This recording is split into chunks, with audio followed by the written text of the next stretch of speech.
the corner store like I do every day when I walk home from school, and a gold SUV rolls up. And as soon as it rolls up, three guys jump out of the car and jump on me and immediately start punching me and kicking me, and it seems like it's coming from every direction. And the next thing I know, the guy slamming me on the concrete so hard that it knocks the wind out of me. And it all happened so fast, I didn't even get a chance to figure out why it was happening. I'm thinking, did I make somebody mad? Did I smile at the wrong girl at school? I don't know what happened. But, and what's crazy is this is happening in the middle of the day, like broad daylight, like right after school, on busy streets where cars are going by, and everybody's just watching this go down. And so right as I'm processing everything that's taking place, I hear this voice say 4 words that changed my life forever. And it came in a deep voice. The guy says, "Give me your jacket." And at the time, let me give you some context. At the time, in my neighborhood, if you had something that was valuable or nice, you had some new J's or you had on some name brand clothes, like you could have a target on your back. It wasn't uncommon for people in my neighborhood to get jumped if somebody else wanted what you had. And so for me, it was this University of Michigan starter jacket. I'm from Detroit, my family is, and so it was a big deal. Now, my family comes, like Denise said, my family comes from very humble background. We certainly don't have money and trust and things like that. So they worked hard just to put food on the table, keep a roof over our head for me and my siblings. So, dropping that kind of money on a jacket back then, it was about $200, but that's 1994, so it'd be like $500 now. That wasn't something my parents were fixing to do on a jacket. I worked for that jacket. I worked all summer cutting grass and washing cars all throughout my neighborhood all summer long just so I could get the jacket. So I certainly wasn't just fixing to give it up. But I hear it again, the voice tells me again, "Give me your jacket."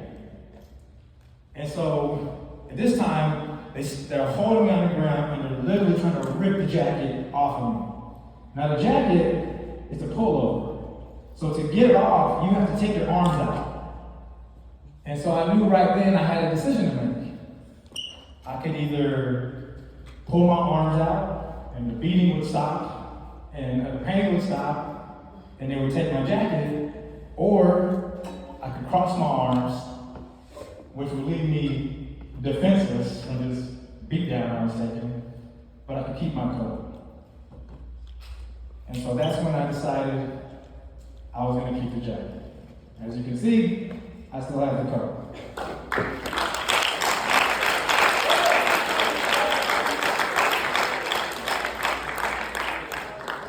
Now the cuts and bruises were real, the pain was real, the situation was what it was, but these guys figured out pretty quickly that I wasn't going to just give the jacket up.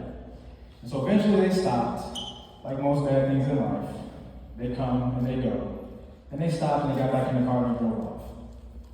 But I had like a roller coaster of emotions all the next week. Could you imagine going to school with black eyes and a busted lip? I had bruises all over my arms and legs. It was embarrassing. I'll never forget, we were sitting at lunch one day, me and a couple of friends of mine. This was right after it happened, and the football coach walked up. He walked up to the table, big guy, leaned over on the table, and he said, "Son, I heard about what happened to me."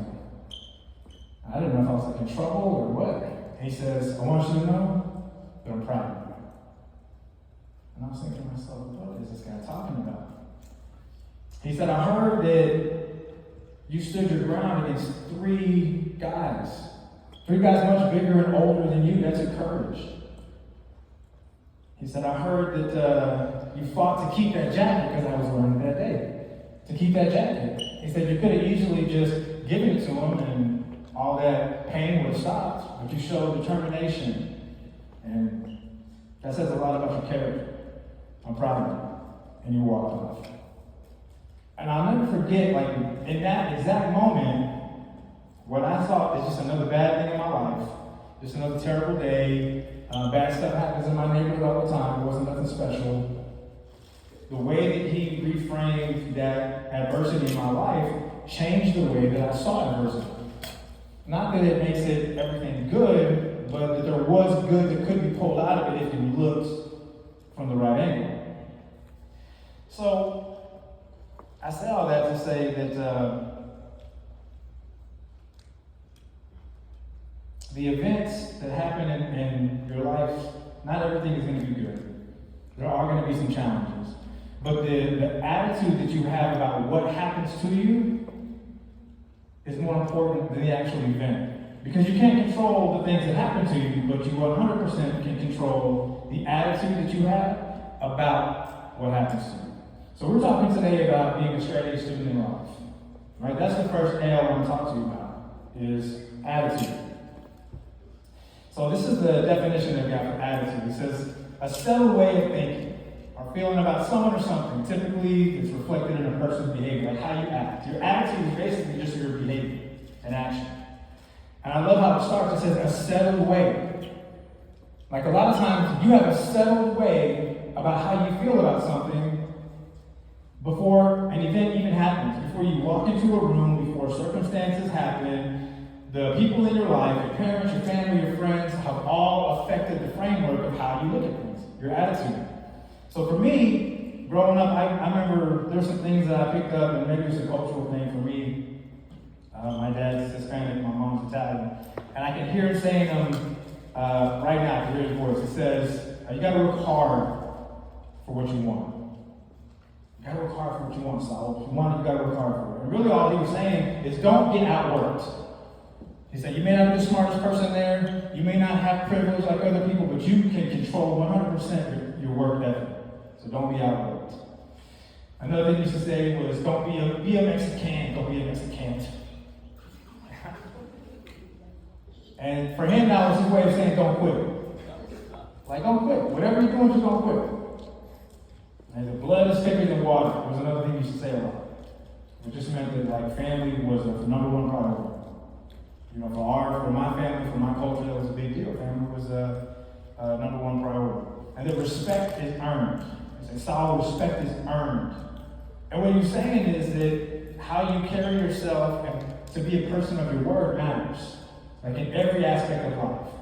So these are all things, these were attitudes that were deposited in my life at a young age that I felt like to this day have carried value, have helped me through all kinds of different places in my life. But not everything that I was taught, everything that I was exposed to was positive. Because we didn't have much, it was easy for my family and my friends and people in my neighborhood to fall victim, to have like a victim mentality, right? For if things weren't going your way or you didn't have what you wanted to have, it was because of the color of your skin, it was because of the neighborhood you lived in, it was because of the government, it was because of the job, and all these different reasons. And I'm not saying that sometimes they weren't valid. But sometimes the truth was it was just because of unwise decisions that people would make. So it's extremely important, especially I think for young kids to understand that like if you walk with that mindset, that victim mentality, that the only person that it hurts is you. Because blaming the world and blaming every situation for why you don't have what you want or why you're not where you want to be, all it does is give the power to everybody else. Now, I'm not saying that means that everything is fair. There aren't some injustices or there aren't some things that are racially unequal. I'm not saying that.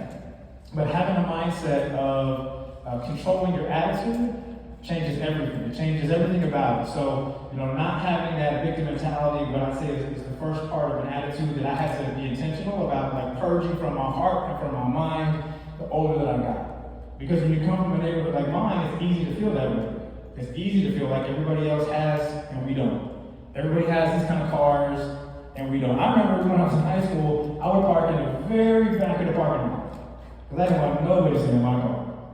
Especially not to the school that I went to. But that's not the case. And I know for a fact that whether you truly understand it or not, at this place in your life, like you are blessed, you are favored, and there's a purpose for your life. And it's to help you, it's to move you forward, and your attitude has everything to do with that. Let me ask you guys are here, this is the college campus. How many of you plan on going to college in this room? What college are you going to? Or what would you like to go? Not sure? What about you?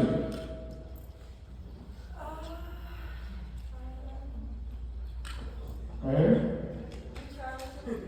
UT Arlington? Anybody else? I saw no other hands go up. Where? Where are you going? Where you want to go? It's okay. I didn't hear you. Can you repeat that? Oh, okay, let's back it up. Let's do something easier. We're in Kent. I'm from Fort Worth, so I drove down here. Who can tell me the best place to get tacos here? I know you know. Don't act like you don't know. You got to get your lunch. Your mom's house? Where else? Where can I get? What are the best tacos in King?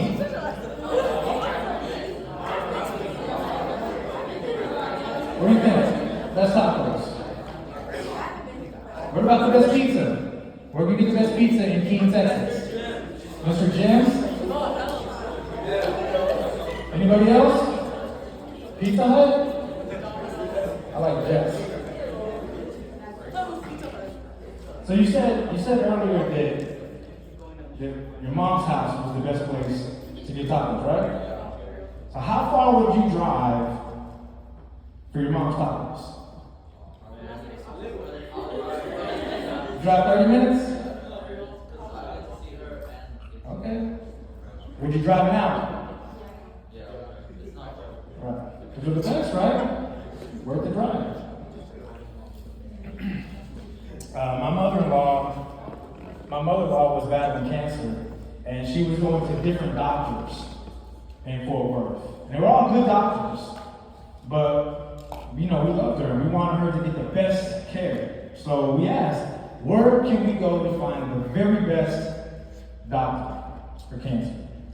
And he said, you need to check out this hospital in Houston. It's called MD Anderson. They are the best. They're the specialists. When my wife's car breaks down, she always wants me to take it to the dealership. And the dealership is more expensive than like the mechanic shop on the corner.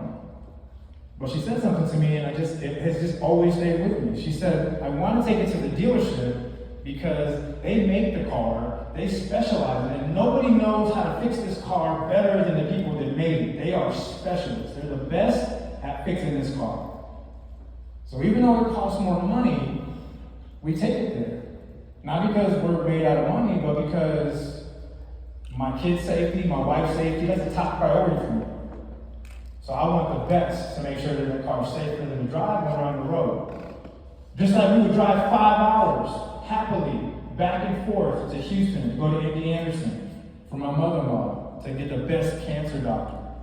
Because when you're the best, you don't have to chase money. If you're Googling something, what's the first thing that you Google? It don't matter what it is. Movie theater, pizza, cheeseburger, dry cleaners, best, whatever near me. Nobody ever Googles the average chiropractor near me, the average high school near me. Everybody wants the best. Everybody wants the best. And when you have the best, in order to be the best, you have to continue to learn whatever it is you're doing. Right? That's the second A I want to talk to you about this morning. Advancement. That's why you're here, right? Like the best and fastest way to advance yourself in whatever area of life you want to do is going to college. Like that's the easiest first step you can do. And you might be saying, my family ain't got the money for college. Like we can't afford to go to college. And it's okay, I was in that boat. But I'll tell you this, I really want to challenge you to reframe that thought. Because the truth is, you can't afford not to go to college. All right? Let me give you some numbers, just because I'm a numbers guy. Give me 1 second. Let's see. So, if you don't have a degree, the average salary is about $30,000 a year. That's like $575 a week, give or take. If you have a degree, it doesn't even matter what it's in. If you have a degree, the average salary is $69,000 a year. That's like $1,350-ish a week. That's a big difference. It's almost twice as much. And I know what you're thinking, well, like that, what does that have to do with me paying for college? From where we're standing right now, you could be in the car and in 40 minutes be at Tarrant County College, which is a great school, and you can go there for about $8,000 a semester. And so you don't need hundreds of thousands of dollars to do it. $8,000 a semester. And I'll do one even better. I promise you that there is money available. Without even knowing you in this room, just by looking at you guys, I know that there is money available right now for you guys to go to school. The scholarships that they make available right now. We've got one called, let's see here. Because I know it'll help you if you can actually see what they are. 1 second here. The first one is HSC. Am I saying this right? Give me 1 second. HSF, Hispanic Scholarship Fund. Up to $5,000. You know what the qualifications are? You gotta be Hispanic and you gotta keep a B minus. That's like an 82. You don't have to be a genius to qualify for that. There's another one called CHCI, the Congressional Hispanic Caucus Institute. You can get up to $5,000. And the qualifications are you gotta be Hispanic and you have to show the possibility of showing leadership skills. How many of you have younger siblings? Well, there you go. You've been leading. LULAC, the League of United Latin American Citizens, you get up to $2,000. Be Hispanic, make a B. These aren't different. This is just a couple. And you can compound these. It's not like you get one scholarship and that's all you can get. You can pull 50 of them together if you want to, but you can use just those 3 to get where you want to go with TCC. You can take a bus from here to there if this is where you live. It's not that hard. All I'm saying is that the money's out there, the opportunity is there. If you want to go to school, you can. And saying that you can't afford it that's a cop-out not because of effort, but because of ignorance, of not being aware of what's out there. If you know what's there, you don't want to go, it's different to choose not to go than to say that I can't go.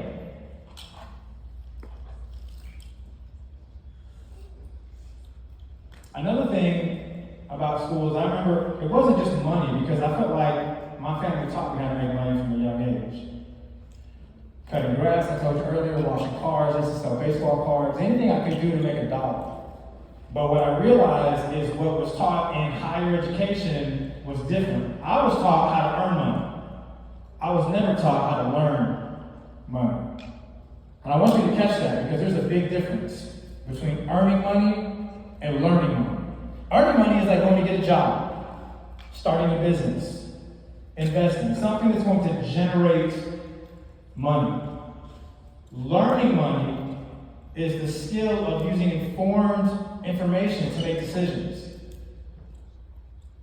When I remember I used to think about when I saw people that had stuff, and I'm like, well, we just don't have what they have. Well, the truth was, my family just didn't know what they knew. It's different if how many people in here know at some point you're going to die? Every person that's ever been born is going to die. So if that's the case, why doesn't every single person have a life insurance policy? Like you plan for your birthday, you plan for New Year's Eve. Why don't we do that? In my house, it was never talked about. It wasn't a big deal. It wasn't an important topic. But what happens is, when that type of thing starts happening from generation to generation, you have one generation leaving money to the next, and leaving to the next, and then you can start living off of compounded interest, which is a whole crazy mathematical formula that will change your life if you understand it. Like if you started right now, putting $100 a month aside, 100. By the time that you're about 58, you have $1 million. I know it sounds crazy. But it's because the interest compounds on the interest, it compounds on the interest. And this is the kind of thing we're talking about with learning money. Like as a minority, I was never taught that. Not in the house. It wasn't until I started getting into a higher education environment, college environment, where I started hearing conversations that I'd never heard before. And it was a big deal, it was a game changer, because you can get to the point where you can work for money, or where your money can work for you. It just depends on if you feel like you want to do it for the rest of your life. So that's the second A, is your advancing yourself. My wife said I'm a business owner. You guys ever had Takis chips? You know what Takis is? Like a rolled up Dorito, super spicy, nitro, fuego. So that's one of my biggest customers. I'm a trucking company. We've been shipping Takis all over the country for the better part of 20 years. So I've been hiring people for decades. And one of the first things that I'm always looking for is a degree. And to be honest, I don't even care what it's in. And most employers don't. So if you're caught up on the idea that I don't know what I want to specialize in, I don't know what I want to do for the rest of my life, don't let that stop you from going to school. Because the truth is, when you sit in front of somebody and they see that you have a college education, that you have a degree, it says to them the same thing that the coach said to me. He wasn't there when it happened. He wasn't a part of the experience. He just knew that there was a certain character traits that he pulled out of who I was from that experience. When an employer sees you and you sit across from them and you show them that you have the dedication, the discipline to see it all the way through for 4 years, that you pushed through the tough times, you pushed through the long nights, you studied when you didn't want to, you met deadlines, it tells them that you're committed. It tells them that you have the ability to learn. And so for me, that's all I'm looking for. That's all I'm looking for as an employee. So it's not about if your specialty or your degree lines up exactly with the job you want. That's just one of the things that we know comes from what that looks like. And so that whole process just shows me that you know how to apply yourself. Right? That's the third A. And I'm not talking about like the application when you're trying to get a job at Starbucks. I'm talking about application in the way, how do you apply the attitude that you have, the information that you have been learning as you've been advancing what you want into your life? Like how are you doing that? That's the definition. It says put it into action. Because the truth is, you could walk out of here and say, man, you know what, Saul, I'm going to keep a positive attitude. I'm going to look at my challenges different. I'm going to try to pull things out from the silver lining from my bad situations. I'm even going to work hard on advancing myself, learning new skills, getting more information, reading books, putting knowledge in. I'm going to do that. But if you don't apply yourself, if you don't apply what you've learned, and if you don't apply that positive attitude to moving forward, it isn't going to do you any good. Because I say life is just like a rubber band. Until you stretch it to its max capacity, you don't even serve your purpose. I remember running into the hallway frantically at this hotel and trying to find a phone so I could call my parents. I needed $1,000. It was like life or death. At least it felt like life or death to me. Because what happened is earlier that day I was talking to my little brother at the time. He was working at this hotel, and he says I was telling him that I really had a dream in my heart about running my own business. And he said, man, you should go check out what they're doing at my job. They're having this free conference about how the government gives away tens of thousands of dollars for free every year through grants. I was like, free money? And he said, yeah, you don't have to pay to go to the conference. You just show up. So I jumped in the car. I sat for this conference all day long, and I heard talk about how they were literally giving away hundreds of thousands of dollars for businesses, all kinds of businesses. And that all you had to do was learn how to write a grant proposal, and you could get this free money. And so I always had the dream to have a business. I just never had the resources to do it. And I thought, man, this is all I need. This is the missing key, is the money, right? And so what they said was, what we're selling is we have these kits that will teach you everything you need to know to write a grant to get the free money. The problem was, there was 300 people in this room, and there was 50 kids. That's why I'm in panic mode. I'm running out there. But to be honest, at this time in my life, I'm not really showing my parents anything. I'm in and out of trouble. I'm partying all the time. I'm showing zero responsibility in like any area of my life. And so this phone call, I feel like I already know what I'm going to get met with when I call my parents, right? And I already told you earlier they didn't have a lot of money, so asking for $1,000 might have been as well just asking for $1 million. But I had to try. Like I sat there all day and I was sold out to this idea that I could do it. So I called my parents and asked them for it, and it was the craziest thing. That not only did they say, yeah, that they would loan me the money for it, but they were happy about it. And at the time, I didn't really understand fully what they saw in me. Now that I've got kids, I can definitely have a different perspective on it. But really what happened was, for me, it was the first time that I believed that my parents believed in me and what I could do. And to be honest, that sparked something in my heart that made me believe that maybe I really could do it.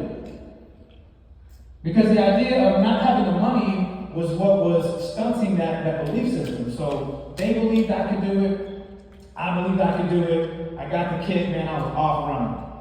So now I've got the grant writing kit. I'm spending every day writing my business plan, every day, every night. And I'm going to classes, anything I can learn on business, reading books. I got a mentor, so I'm applying all this advancement that I'm making in my skill set and my knowledge. And so I'm ready. But the truth is, like the grant kit thing, it ended up being a scam. No free money that was falling from the sky. And it was tough because I knew what a sacrifice my family made to do it. But here's what happened. During that process of me trying to get all this free money, that I started to believe it more and more. And the more I believed it, the realer it became to me. And so now what happened is, even though the kit and the free money, that wasn't real, the belief had already fired up in my heart so much that like I was committed to it. I had already wrote the business plan. I already had my family was behind me. They were supporting me every day. So they're believing in me. I'm believing in myself. I already had the business plan. So I just committed to myself. I was going to just keep looking for funding. I was going to just keep pushing until somebody looked at my business plan and gave me the money that I needed to do it. That was almost 20 years ago. Today, we have 12 employees, and on my 31st birthday, I framed my tax return that showed that we made just over $1 million at 31. Puerto Rican kid from a bad neighborhood with no money. I say that to say this, is that it doesn't matter how you start. It matters how you finish. It doesn't matter where you are and what you have now. It doesn't have to be like your circumstances right now don't have to determine your destiny, your future, where you're going to go.